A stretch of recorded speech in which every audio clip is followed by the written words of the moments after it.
You know, if you've heard me say anything about the World Affairs Council of Connecticut, you know what a fan I am of what they do here. And just one aspect of what they do is something called the Model UN program.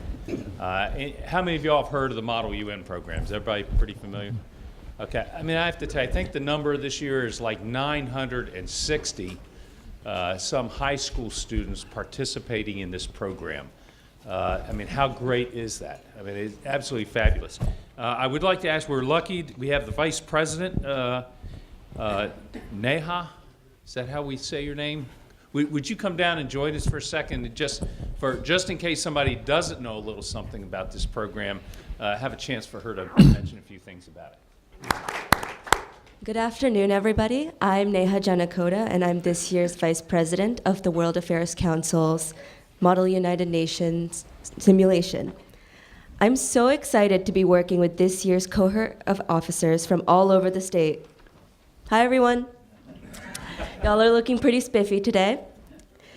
I'm sure every officer has their own spark that they'll bring to each committee's resolutions and the debates they'll be moderating. World Affairs Council's Model UN was actually my first time seeing what the UN does in real life. I knew what the UN does is important, but I never knew what they did behind the scenes. Through the simulations held every December, I and many others like myself was able to learn how hard it is to write and pass a resolution.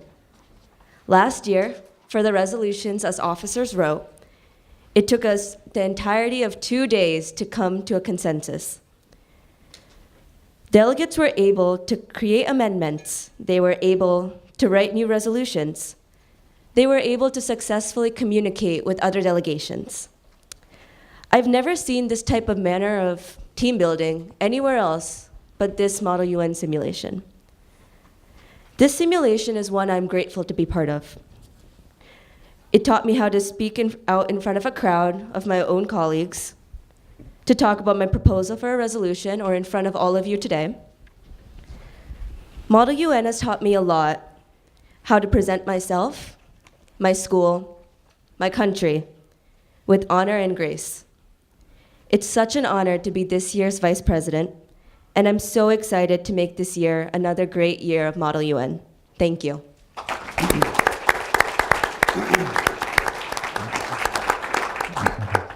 Well, thanks so much, and that's a great indicator of just the quality of that program. I can't imagine when I was a young person be able to stand up here and do that, so thank you.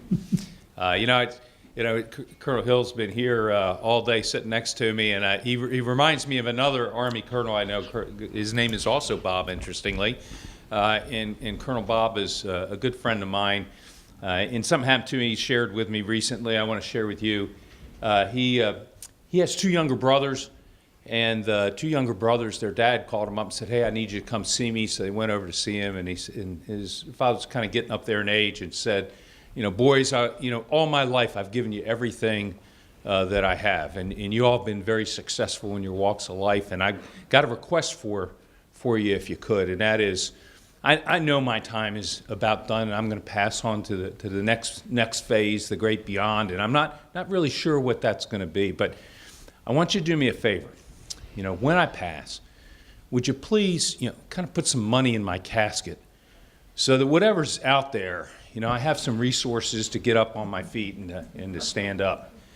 And of course, the boys all looked at each other and thought, "Dad's kind of losing it, but we'll do that, Dad, no problem." So sure enough, unfortunately, Dad passed away, and the three sons went to a funeral, and they're kind of standing back, and the youngest of the three brothers, he was a heart surgeon, pretty distinguished heart surgeon. And so it's time for the service to begin, so he walks down the aisle, he stands in front of the casket with Dad in it, and he reaches into his pocket, pulls out a wad of bills, $1, $2, $3, $4, $5, $900, $1,000, puts $1,000 in the casket. So he goes and sits down, and the middle brother, he actually took a different path. He's a Wall Street investment banker. He walks down the aisle. He's looking very good, Brooks Brothers suit. He pulls out big wad of cash, $1,000, $2,000, $10,000, puts it in the casket, goes and sits down. Well, I might not have mentioned, you know, this group of brothers is pretty competitive.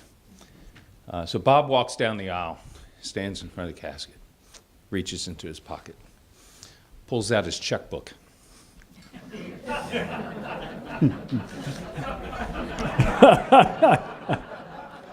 Writes a check, $30,000.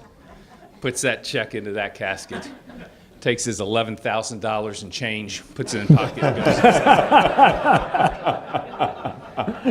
goes. I failed to mention Bob was a cavalry officer. You know? You have to think of innovative solutions. So we've been talking about problems kind of all morning long. And it calls for a time where we have to really think of exceptionally ways to attack these problems. And so we're going to have a panel now. And I want to introduce our moderator. Many of you know him, I'm sure, know of his past. And I would tell you that our moderator, if you took away his military service, would have had an extraordinary life by any measure. He is, most of you know, one time he worked for EDS. If you've ever read Ken Follett's book on Wings of Eagles, you know the operation that they had to do in order to rescue some folks out of Iran. He's had a distinguished career in business, starting his own business and also being the CEO of a major corporation, or chairman actually of a major corporation in the steel industry. So he's done extraordinary things. But if you want to know about the character of our next, our moderator, you have to go back to Vietnam.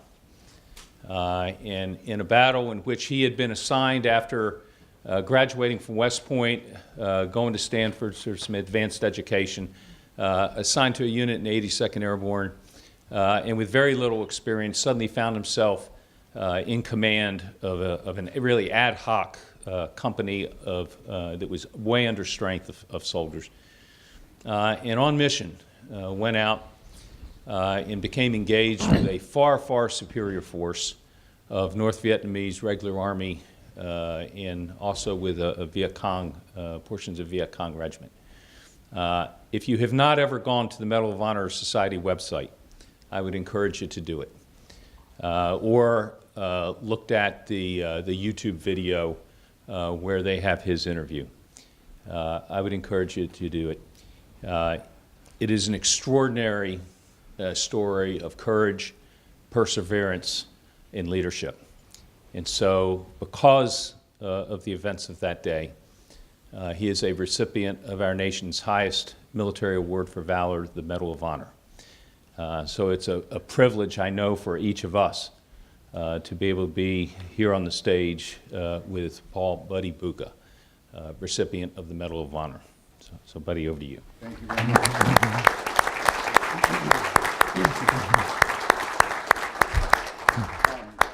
I have to respond a little bit to that as a correction, because there could be an NCO or an officer in this, or one of my men, God forbid. 82nd, no. 101st. What do you expect from a tank? And the reason I'm meticulous about that, when I go to the 82nd, I always begin my talk by saying, I had to find out something you guys really do well at. I understand you can run and sing at the same time. So the guys that are good singers at the 101st, we sent them to you. And the good soldiers we took back in exchange. Thank you. That's very kind of you. The one thing in the moderator, in my case for today, that's relevant. I have had the privilege of living much of my adult life, and well, for that matter, my younger life too, overseas. And as we talk about some issues, the one thing that I've learned is take with a grain of salt that which is spinning through the back pages as opposed to the front pages of our news weeklies and dailies. Brookings and CENTCOM had a 80-person invited list symposium about Iran before the agreement was struck. And I got a call from Dave Petraeus, who was one of my students, and he said, "You got to come." I said, "Why?" My God, you have Brookings, you have CENTCOM. I mean, this would be I can serve tea or something, but I mean, he said, much to my embarrassment, nobody that's coming, nobody has ever lived there. They were all tourists, for lack of a better way to describe it. He said, and they are now here as the experts we're listening to. And I'm disturbed that no one, if you said what was the address, it would be the Tehran Hilton or the Amin Hotel. It would not be 21 Narenjistan Panj Shimran Dr. Jamshi or something. Wouldn't be that wouldn't be it. He said, so I want someone who can stand up and say, I was there, and then you can sit down and be quiet the whole time. Hey, Paul. And I ask you to do that because it's important. This particular gathering is special. Mark Scheinberg, who started this college in 1999, and they graduate like 96% into jobs. And they're immaculate.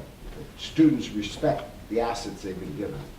This forum needs to get larger. And that's why I would ask you to listen, participate, ask questions, no rules. Ask the most important question of all will be the question not asked. So please do it. And students, if you know anything about me, you got priority. And after that comes the enlisted men, and then the generals. Right? As it should be. For asking questions. But we have assembled today a gathering of informed leaders who can speak about this question of the global power and how it's changing or might change, or perhaps how it's going in retrograde. But they are experts, where those who appear on television, in most cases, are not experts. They'd like to be, but they aren't. This is the result of a lifetime dedicated to the understanding of military power, economic intervention, and our role in the world today. So this is our panel. Now, I understand 2 of the panel members have been introduced already. Mike Jones, correct? Definitely. Bob Durrett? Right here. Good morning. You have? So that leaves Mike Moeller. Present, sir. Okay, there we go. And if you look, you know who they are, you know what their background is, but most importantly, they're going to give you some opening comments, some opening thoughts on the general theme, and then we're going to take it from there, and I would hope that every single minute that you're here, you're learning something, or we're learning something from you, okay? So if each would just start from the end on there, Mike? And Sure. You know, one of the challenges of trying to have a discussion on new global powers is that in the direction it's going, is that this is a really fuzzy area. The reality is some of the new global powers are folks who are old global powers who are trying to elbow their way back into the table as a global power and so forth. And you have new dynamics in terms of non-state actors, super corporations, you know, Microsoft, Google, you know, just folks that have an unbelievable influence around the world that far surpasses most nation states. So you have this very dynamic environment. And I would tell you that I have no idea of how this is going to turn out in terms of which powers are going to emerge and dominate. I will tell you that there are a lot of folks around the world who believe that the United States is a declining power. That they view the United States as a country that has seen its zenith and its future looks more like Great Britain than what it looks like of the United States in the 20th century. Now, we should discuss that. We should think about that and figure out what makes us that way.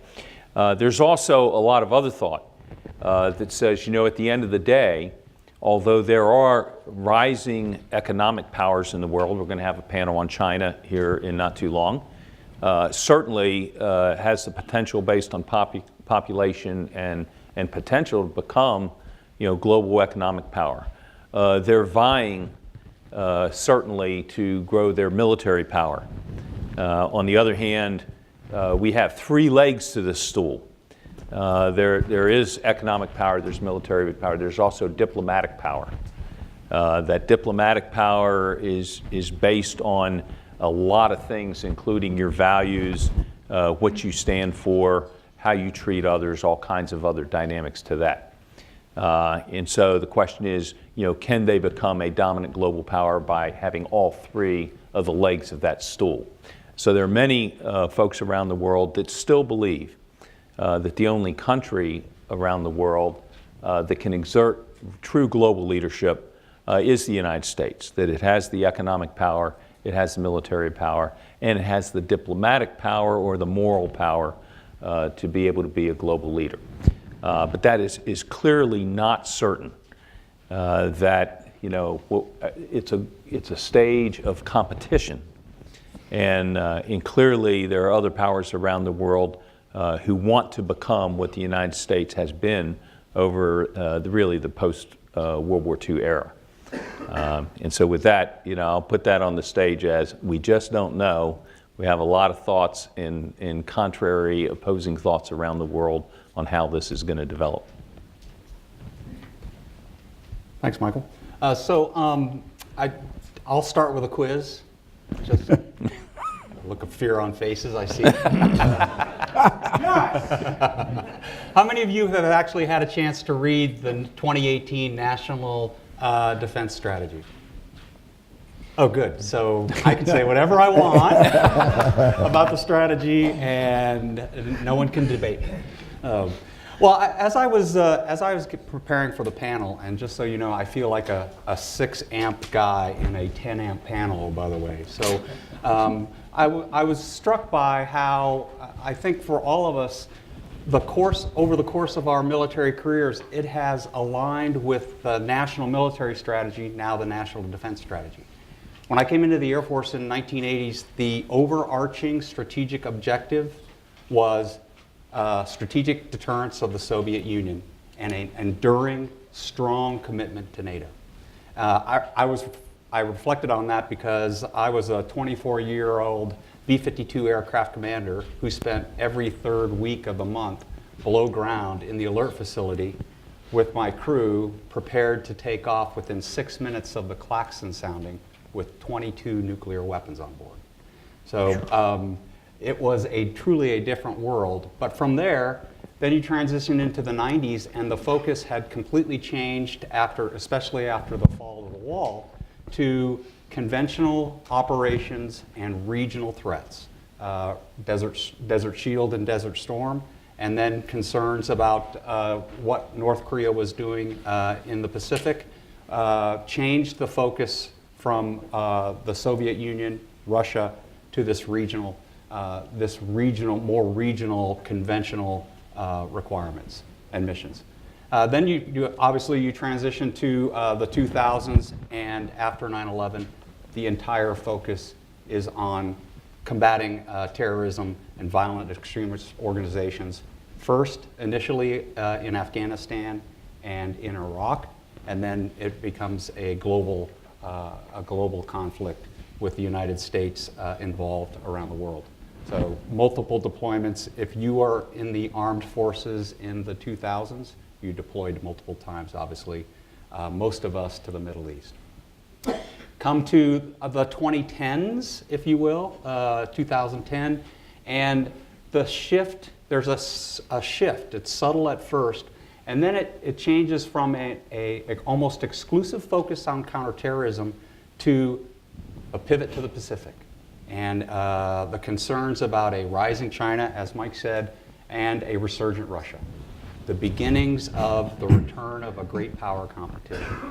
Fast forward to today, in 2018, General Mattis and the Department of Defense puts out a national defense strategy that essentially states, and since you don't know, Essentially what it states is that every one of the threats that you've faced over the last 40 years along the entire spectrum of conflict is the future for the United States. And in addition to that, it includes the new domain that we talked about this morning in cyberspace.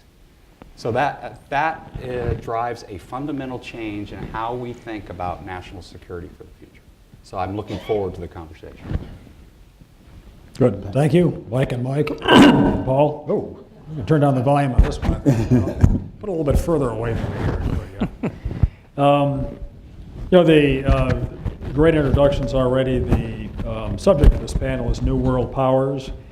And I'm also really pleased to hear, as the token Navy person, this will anchor the conference. I noticed that. Hope that was your idea. So I'm glad to be an anchor of the conference. It makes feels pretty close to home. The points I wanted to make for this, kind of building on the discussion that we had this morning, have to do with the role of U.S. leadership in the world today. I would argue that it is more important than ever at all levels, not just in the ones that we tend to perhaps focus on too heavily, but also the importance of leadership, and especially for the people in the audience that are under 40, or maybe even under 30, because most of us on the stage are over 40, I think. I don't want to speak for my colleagues here. But I gave a handout to some people from the McCain Institute this morning, which is the summary at the conclusion, rather, of a book by John Meacham entitled The Soul of America, which has some really good points and advice, I think, for all of us regarding the importance of public service of all types, whether it's military, State Department, Teach for America, or whatever kinds of walk of life you get into. And we didn't even plan this because I hadn't seen the banner here from the McCain Institute until I came here this morning, but John makes 4 points at the end of his book on the soul of America in terms of the importance of American leadership today, globally and also domestically. The first one, again, tip of the hat here, is to enter the arena. I mean, if you're not in the arena, you can't really make a difference. And obviously there are challenges inside and outside government if you're in public service, but you do have to enter the arena, and those that are in the arena are far better off than those that are not, as articulated by Theodore Roosevelt. Second point is to resist tribalism, and that's why I think conferences like this are so important, and I commend all the people that are responsible for putting this together, because when people with different views are able to discuss them in a setting that allows for an open airing of views, it enables us to resist tribalism and go back to some of the best instincts that we have in our country. The third point from, again, credit to John Meacham, deploy facts and reason. That is, try to have a solid foundation from a, not just a public administration standpoint, but for the things that you're doing, and actually study the hard data behind decisions that we have to make, whether it's things like tax policy or entitlements or the defense budget, and how the defense budget is split up and where we're putting our security-related funding for that and the intelligence community in the right places. So deploy facts and use reason. And a final note from John Meacham, which some of us have already touched on, is to learn from history. The history of our nation and that of our allies is far broader and deeper than people realize. And we have had some problems in the past. It's not quite as bad as 1863, I would argue.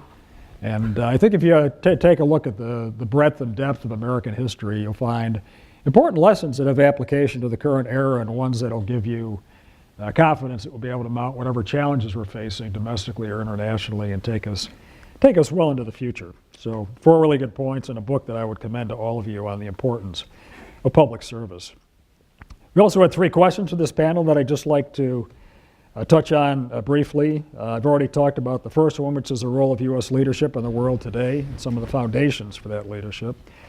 The second, which my 2 partners here, I'll call Mike squared here, Mike and Mike on the right, have talked about in terms of how do you see the global balance of power shifting and how do they impact global security. I mean, both the National Defense Strategy, which talks about near-peer competitors like Russia and China, and other things related to the previous administration with a focus on Far East and South Asia and emerging nations, are things that are shifting the balance in the world and ones that we need to take into account of. And then the third question, what do you see as the greatest security threat to our world today?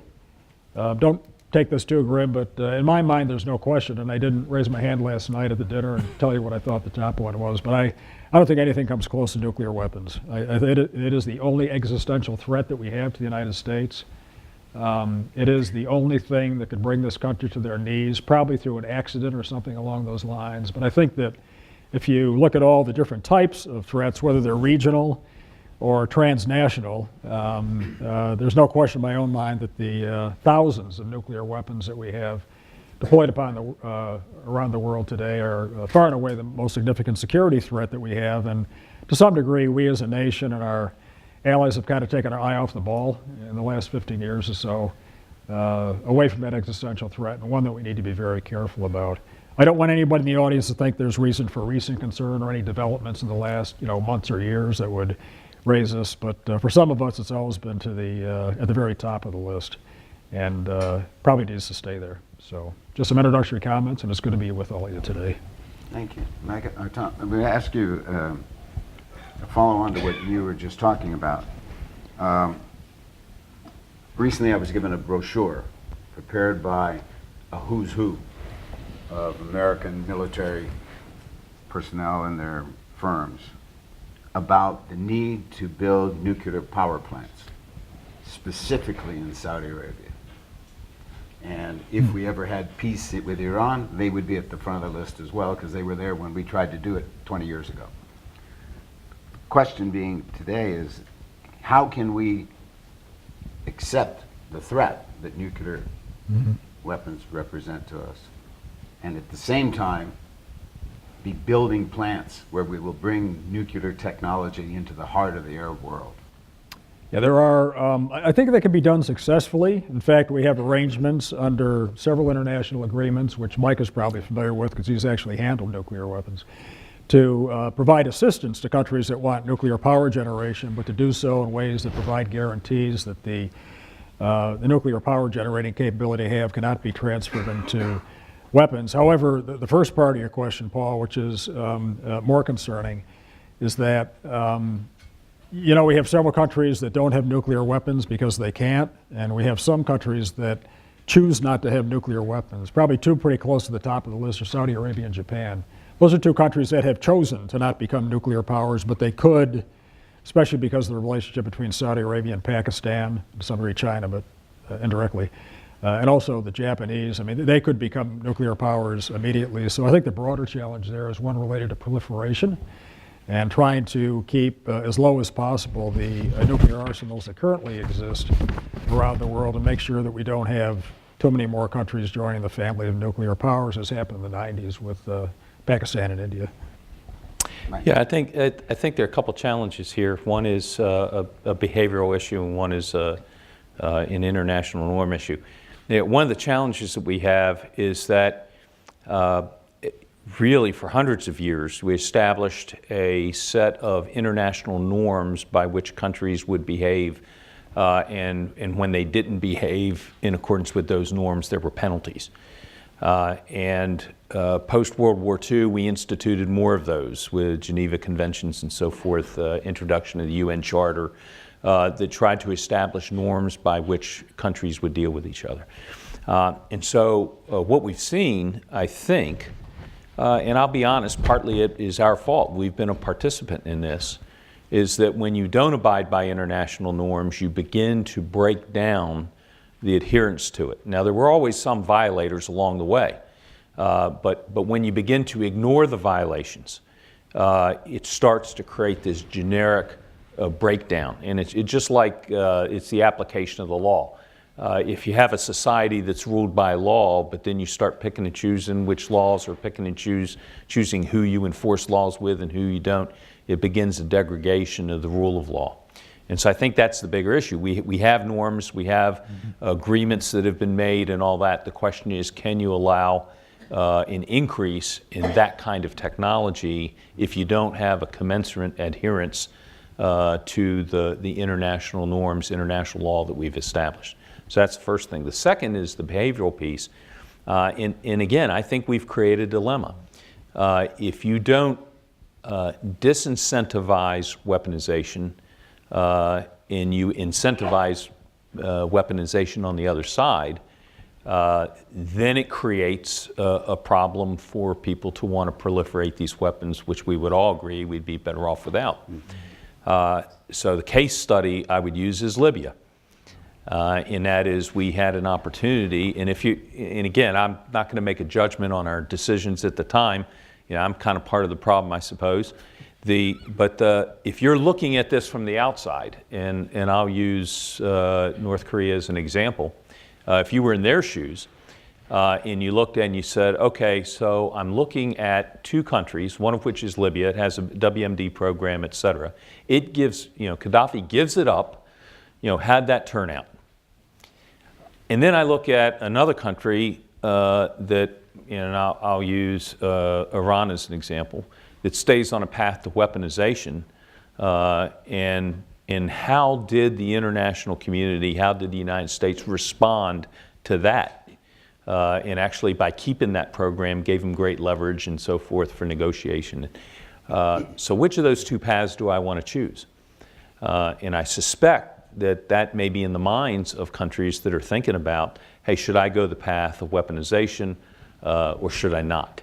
And until we change to make our behaviors align to where we reward behavior that we desire and we penalize behavior we don't desire, I think we can probably expect more of the same. Let me ask a little twist on this here. It seems to me, I took my microphone off because it was growling, so I apologize for that. It seems to me that we are currently in the midst of a challenge. Are we withdrawing as a policy from the Middle East and everywhere else? Are we pulling out of agreements which regulate our bilateral activities and sometimes regional activities with more than two signatories? Is this a real problem today? Something we should be worried about? Or is this something that comes and goes in the course of mankind every 10 years? Great question. So I was still thinking about adding on to the specific question on nuclear power, but I can switch to this because, it's an interesting challenge. There's a real conflict here between with this unstable security environment, unpredictable, rapid growth, acceleration of potential adversaries with advanced capabilities. That we've seen this global instability in the security environment, more unpredictable, greater destructive power from nation states that would never have had that kind of capability in the past. So what we've seen is that both our traditional alliances, like NATO, wants to be closer to the United States, the strongest, most reliable security partner still in the world.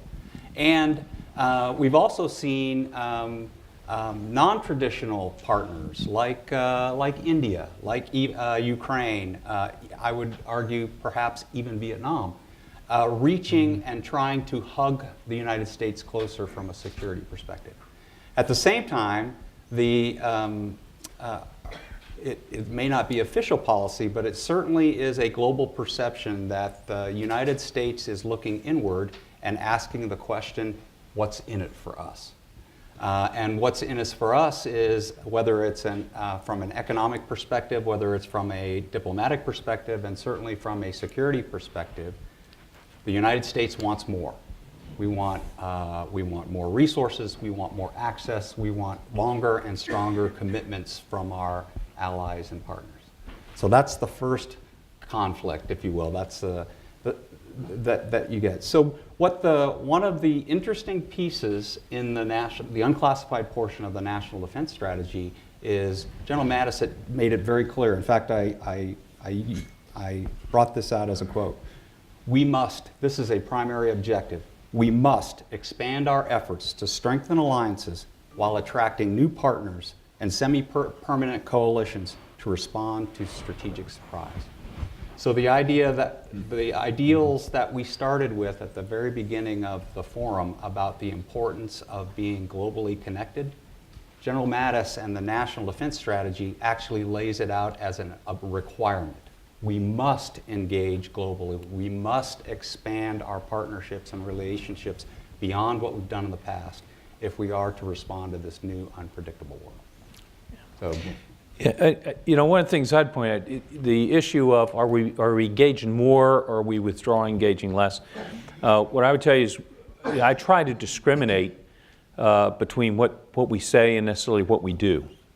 For those people who say, hey, we're disengaging, I would tell you, let's look at really what's going on. I think that we are engaging far more than probably we have in the past. Now, the engagements may not be all that pleasant. And I think we have migrated to what I would call a more transactional approach, where we're not engaging in a way that maybe we have before, but now we're saying this, what's in it for me? Hey, I want a deal. And frankly, if you look at it, I don't understand why I would not have already expected that. In business, what I've learned migrating from government to business is transactional. And that there is an expectation when I have a contract that I'm going to deliver this, but I'm going to get this. And so, I should have thought about it more and known that, yeah, we are probably going to get more transactional for a period of time. But we certainly, in my mind, are not being less engaged. Thank you. Now it's time for you to ask your questions. Yeah, I got a question. Why do you think you're being... Stand up, please. I said, why do you think we're being transactional? Do you think that kind of undermines our position in the world if we just keep being transactional? When you say, why do I think we're being transactional, to me, just in terms of the relationships that we've had where there is this expectation of, hey, we're going to go back and renegotiate this because we want a better deal. We are not interested in providing aid to this country because we're not getting in return what we expect, and so forth. So I think, to me, it's evident that we're becoming more transactional. Now, to tell you the truth, this is not new necessarily. In my observation, that pendulum is always swinging back and forth between idealism that is wanting to do things purely for idealistic purposes of promoting democracy, promoting this, and so on and so forth, to folks who, and we used to call it realism on the other side, or pragmatism, that says, hey, look, we need to be idealistic to a degree, but hey, these other countries in the world, they're sovereign states. There are things about them that we may not like, but we have to respect the fact that they're sovereign states and so forth. And so that I've watched that pendulum swing back and forth. It happens to be swinging in this other direction right now, but it does have a way of seeking some kind of equilibrium, I suspect. But that's why I say that. And I would, let me just add on to that. I agree with that, Mike. But I'm not sure if it's more transactional or if, in fact, actually it's the United States being more vocal about holding their allies and partners accountable for the agreements that they made. Perfect example is the amount of funding required by NATO countries when we started the alliance. That, in fact, actually over, I think, a quarter of a century, they never met those spending, resourcing, and capability requirements. So in my mind, it's a very positive thing, because what we're seeing is that our long-standing traditional allies are stepping up to the plate, and what we're seeing is a increased capability that can respond to this uncertainty and unpredictable events globally. At the same time, for any new partners or coalitions that we join, they all know what the going-in proposition is. You will meet your commitments once you become a partner of the United States. So in that way, I think it's very positive. What perpetuates the thought of United States losing power in the global scale? Like I hear like Russia and other countries making like comments and whatnot. What gives that thought out there that we could be perceived as losing power? Yeah, I think one of the things that was touched on earlier was the ascendancy of China for some reasons or another. I didn't recall anything in terms of, in relative or absolute terms, the United States losing their power. I think the I'd approach it a different way. And this has, I think, been reflective of what we've heard from Mike and Paul earlier. But the burdens of leadership. If you're really going to be a leader in the globe and lead other members of any alliance or any member of coalition, there's going to be a certain obligation that you have there, which is noteworthy. And most of the time, I think our nation has gladly taken that on, certainly since 1947, and which was a key pivot year during the Truman administration, when we formed the Defense Department and really started up in 1947 and then 49 the NATO alliance and other regional treaty obligations, including in East Asia and other parts of the world. And so there are some burdens associated with leadership. I think that you'll see us continuing to shoulder those at many different levels. I thought the quote from Secretary Mattis was excellent and reflects all of that. But as Dwight Eisenhower said, the only thing worse than going to a war with an alliance is not going to war with an alliance. And he knew from personal experience it was not easy. It was really, really tough. But I view that as part of the realities of leadership at any level, whether it's global or at more modest levels, that we all have to do in our own walks of life. And Paul, if I could add, when I said there's a perception, I'm talking about what I hear from friends out in various places. So for instance, when we rolled out the shift to the Pacific, well, if you're in the Middle East where this is you've been kind of the center of the universe for a while, and somebody says, hey, we're shifting away from you, it's kind of like, well, I guess U.S. is kind of exiting the stage. And I don't think that's what anybody meant by that, but in terms of message we were trying to send, but I know a lot of people in the region have told me that's the message they've received. So again, it's all about perceptions. It's a great point. I think another part of that, though, is the thing that we too often take for granted is, we'll take East Asia, for example. Do we want to trade our friends for their friends? Who are our friends in East Asia? Japan, South Korea, Australia, New Zealand, Taiwan, Singapore, Thailand. Who's China got? Right. I mean, and too often we take this for granted. We just, and I could do the same thing for Western Europe, for South Asia, Latin America, Africa, any place. I mean, do we want to trade our friends for somebody else's friends? If you look at you have to put yourself in the other person's shoes and kind of look at the neighborhood from their perspective and who their genuine allies are, and it's a pretty bleak picture. And too often we take that for granted, and we probably shouldn't do it. Oh, man. Yes, please. My biggest concern that I lose sleep over at night is our apparent president's bromance with North Korea. Is that the only thing that's keeping North Korea at bay? Because he's also a very volatile person. Do we have a plan B for North Korea if all of a sudden the bromance has a falling out and all of a sudden he acts like he had been acting up until Mr. Trump got involved? Do we have a plan B for North Korea? Well, so I think it's, again, General Mattis that made the quote, the Department of Defense is always planning. So that means there is a plan B. The Department of Defense is always planning. Yeah. But I will tell you that, and of course, I spent a small amount of time working in the State Department, and I'm convinced I put the dip in diplomat when I was there. But one of the things that I learned from my State Department colleagues is that it's always better to be talking than not. Mm-hmm. And so the idea, and we've talked about this all day, about the importance of communication, of the importance of building relationships. And if you don't have one, you have no idea what the other side, the other person is going to do. So from my perspective, talking is always better than not, and planning is always. Well said. Yeah, sure. Yes.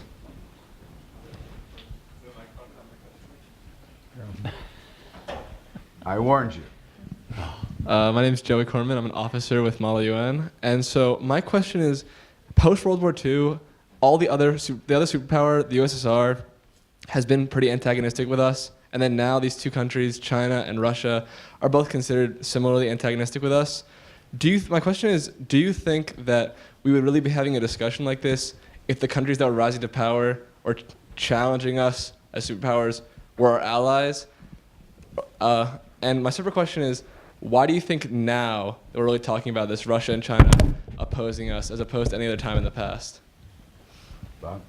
Yeah, I think, near peer competition is just something that we didn't pay as much attention to as perhaps we should have over the last 10 years. I think that's the pivot that you saw us discuss in the National Defense Strategy, which is a slight change and departure from some previous areas of emphasis, certainly since 2001. I wouldn't want to, I think how you characterize Russia and China or any country that we have, potential friction with is important. I think semantics are vital. You don't want to call them enemies because I'm always, reminded of the quote from Mike Hayden, who was in a position to know. He used to talk about China. He said, if we ever come to blows with China, it will be because of diplomatic failure on behalf of the United States and China, because we have so many common interests. So I think you have to manage those relationships. Having said that, the general purpose and also nuclear forces that are represented by both those countries are noteworthy and probably something that we need to be prepared to deal with. And also just from a military standpoint, as both these officers can comment on, we have gotten a little bit accustomed to operating in theaters where we have dominance, whether it's complete control of airspace, access to different parts of the world, which are fairly generous, I think, in comparative terms. We probably need to make sure that our operational and tactical warfighting is at a level that it needs to be to deal with a near-peer competitor if we ever have to do that. Mike, what would you say? Yeah, I would agree with that. It's interesting, and it depends on your perspective. If you're the United States, one of our strategic objectives has to be maintain the U.S. military overmatch. We always want to have the capability to win 100-0. And so what we've seen over the last 10 years is that that military overmatch, the gap between a rising China, resurgent Russia, is actually decreasing for a number of reasons. One of them is that both the other superpowers actually are willing to acquire, to develop, to steal any advanced capabilities that they can. And it doesn't matter whether it's concepts, technologies, training, and tactics. And they've had a chance to watch us over the last 2 decades essentially go to war. So the idea that and they're not enemies, but the idea that the other teams are actually closing the gap on our military superiority should be very concerning, I think, to all of us. Yeah. One of the other key cultural pieces is that, and General Madison, the NDS, talks a lot about how we acquire new weapon systems and how long it takes. If you work in Chinese acquisition programs, every time they fail, it's one more step to success. In the United States Department of Defense acquisition system, any failure means a reason to cancel. And when you cannot accelerate, you cannot recreate that gap with that kind of mentality. Well, that's a great point. If I get the gist of your question, it's okay, why the shift to these two now? And I think part of it is it's just the reality of what's going on if you observe behavior. Post the wall coming down, while we were taking our victory lap, I think that Russia went to school to figure out how were we defeated, or how was the Soviet Union defeated without us being defeated by a war. And so they went to school, kind of learned their way and changed their behavior on account of that. If you look at, on the China side, if you look at trying to get and capture intellectual property, how to use this new domain that we call cyber in order to help them accelerate their development and everything else. I mean, you just have to look at behavior to say this is an area that needs to be of concern. We're down to our time limit here. I'll have one last question. Be prepared. I'm prepared. Okay. An easy one. Yeah. My name is Sean Leipskin. I'm from a French teacher at Trumbull High School. Increasingly, civil and military society are very, very disconnected. About 1% of all Americans now serve in the United States military. Many of our policymakers who in the past were all military veterans now are not. I know we have some who are aspiring to elected office who served in the different Gulf wars. We're looking at recruiting shortfalls in some of our services now. There's reports that only about 30% of our young people, due to physical fitness or criminal records, are unfit to serve in today's military. Do you, as military professionals, think it's time to bring back universal national service? First? I see both sides of that equation. I see the value of national service, but I would not bring back a draft in order to man the military. And the reason for that is because what we have shown is the level you can achieve with a professional military enables us to have capability that would be very difficult to do with the conscript army. And you can see the other countries of the world, since we went to an all-volunteer force, are migrating that direction because they also see that. So I think that would be a mistake. On the other hand, I would not argue that some sort of service would be very beneficial for our country, for folks to understand that, hey, being a citizen is more about being myself. So I got that. And frankly, I don't think that's necessarily completely absent as it is. When I look at young people today and what they're doing, the amount of young people who are volunteering in all kinds of programs, helping their communities, those less fortunate, all of that, I continue to just be unbelievably impressed at how people are more than just themselves. They're about making a contribution. So I can see both sides of that, but I wouldn't reinstitute a draft. Anyone would like to add to that? Yeah, just we're all a function of our experience. I think it's kind of happening already, as you said, Mike. And just a real quick soundbite at the Maxwell School at Syracuse University for the public administration program. The average age of our students is 25, and the majority of them have already done that. Whether it's Teach for America, VISTA, Doctors Without Borders, the United States Army, United States Marine Corps, United States Navy. But the majority of the ones that we have that come back, again, mostly in their mid-20s, have already done some kind of service. About a third of them Teach for America, which is interesting. And making it mandatory might be better, but I think they are all better off for having done that. So I think the current voluntary system that we have for public service is a good one, and I hope we continue it. Mike? I can't add anything to that. Okay, we're going to have final remarks, and I would want to reiterate what I said earlier. This is the brain power, thank God, that those who lead this country from Washington have at their disposal to make sure that the decisions are informed and therefore accurate and can be timely. And we have been blessed that these three gentlemen took time out from their days to share some observations and some knowledge and information with us. So in closing, would each one of you tell us, questions specifically, what one thing should you tell them to go be better informed about, based on your experience of what we are not informed about? I would say history. If you're going to have context for whatever you read, for whatever you see, for whatever you hear, I don't know of another way that you can have context other than being a student of history. So I would just encourage everybody, take the time to kind of learn about what's happened so it puts what's going on today in context. Right. Okay. Mike?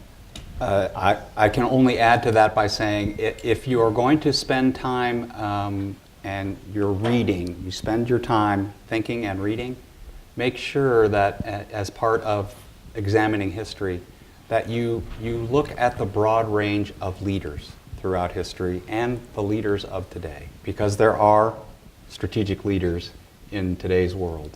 And having the opportunity to examine what they've experienced and how they approach problems gives me great confidence that for the young people in the room that we have a great future. So please, that's what I would add. I would just build on that and also build on the initial comment that we had from Paul.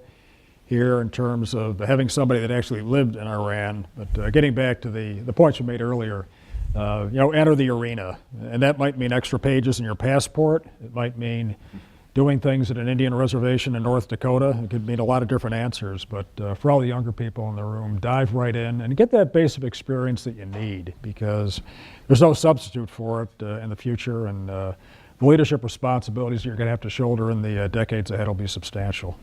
Okay, last question, one word. What is the last book you finished reading? The book called Thinking Fast and Slow. And it's a great reminder about how we think versus how do we really think. Okay, Mike. It's The Last Frontier. It's about Apollo 13 and the astronaut program, NASA astronaut program. Wonderful. I read the autobiography of David Rockefeller, who I have absolutely nothing in common with. But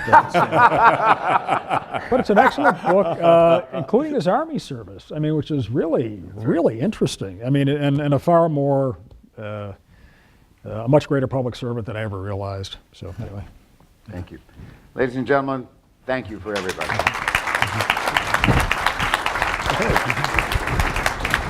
That was great.